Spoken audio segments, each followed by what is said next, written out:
Hello everyone and welcome to lesson 23.28. I've entitled this video, Rise of Kingdoms of Southern Africa.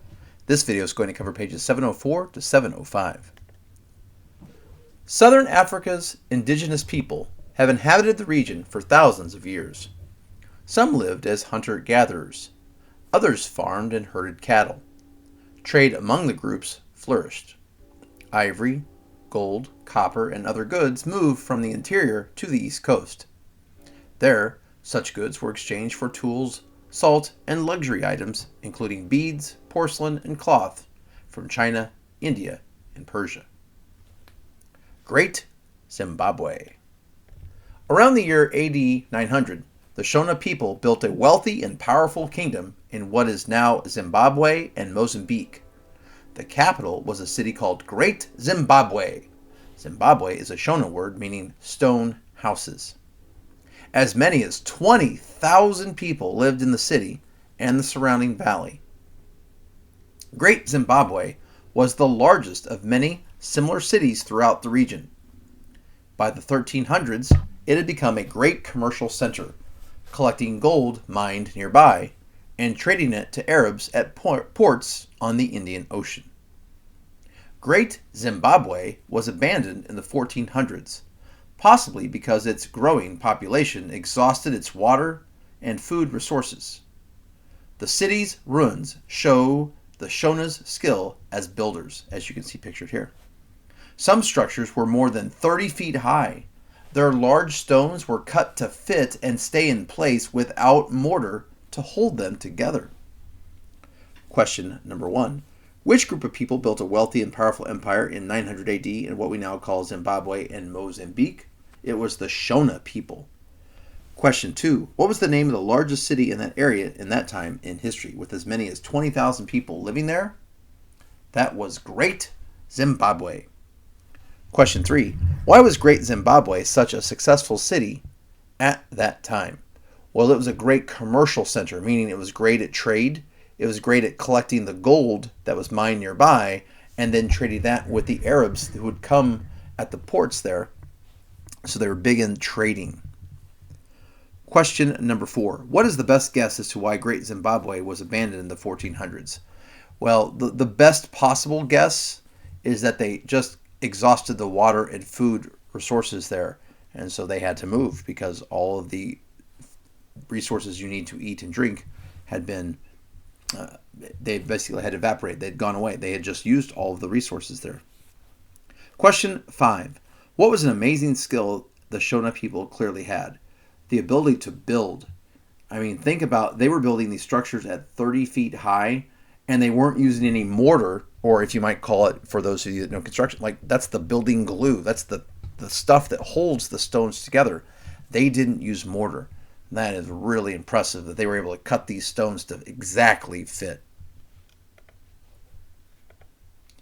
The Matupa Empire. In the late 1400s, the Shona conquered the region between the Zambezi and Limpopo rivers from Zimbabwe to the coast of Mozambique.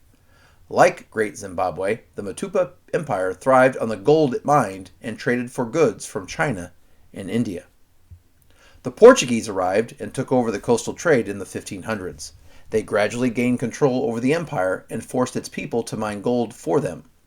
In the late 1600s, Matupa's kings allied with the nearby Razwi kingdom to drive out the Portuguese. Instead, the Razwi conquered the Matupas in territory and ruled it until the early 1800s, when it became part of the Zulu Empire. Question number 6. How did the Matupa Empire thrive in the late 1400s? Well, much like Great Zimbabwe, they thrived in the gold mining and the gold mining trade for goods from China and India. So once again, using their resources nearby, the gold, to trade for other resources that they wanted. Question 7. Which European power arrived in the 1500s and gradually gained control over the area and the gold mining there? The Portuguese. Question 8. How did the power in the area change hands several times in the late 1600s?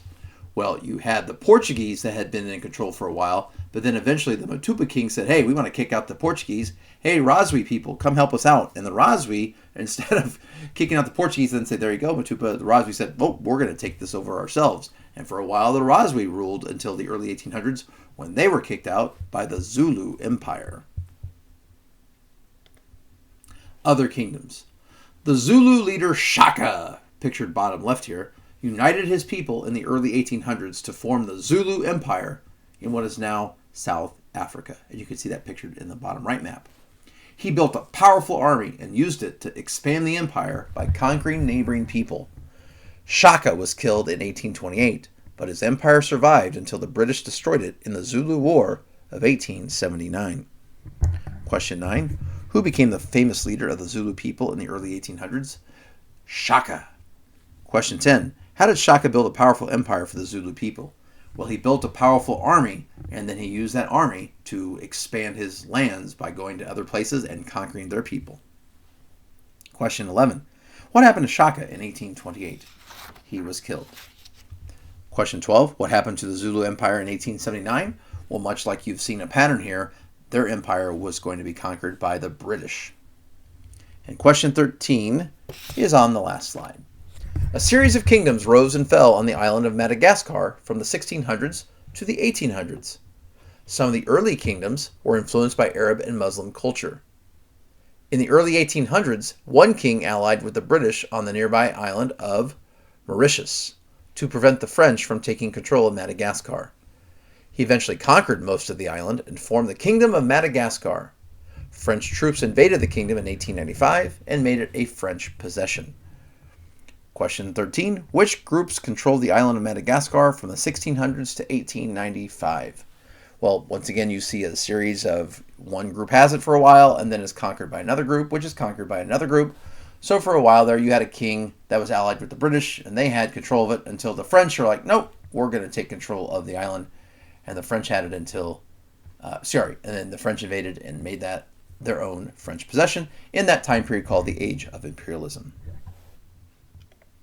Well, thank you so much for watching. I don't really have a meme today. I just have this for you, Madagascar. I bet this picture brings up a lot of memories from your childhood as you have a fond memory of watching this movie. If not, I apologize. You probably don't. But I'm guessing a lot of you have watched Madagascar. Well, thanks again for watching, and have a great day.